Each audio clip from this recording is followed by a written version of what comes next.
আল আরাফা ইসলামী ব্যাংকের সামনে অবস্থান কর্মসূচি পালন করছেন আল আরাফা ইসলামী ব্যাংকের সাবেক কর্মকর্তাগণ। তাদেরকে চাকরিচ্যুত করার কারণে তারা অবস্থান কর্মসূচি পালন করেন।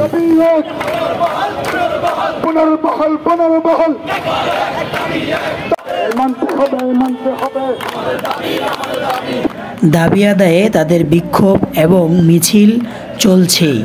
এরই মাঝে হঠাৎ করে তাদের এক ব্যাংক কর্মী অসুস্থ হয়ে পড়েন। অসুস্থ হয়ে পড়ায় এক পর্যায়ে তাদের আন্দোলন আরও তীব্র আকার ধারণ করেন।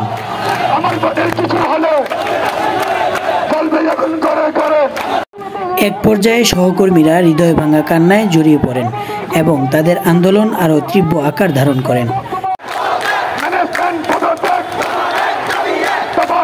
ব্যাংক ম্যানেজমেন্টের কর্তৃপক্ষদের পদত্যাগের দাবি আদায় করেন আন্দোলনকারীরা।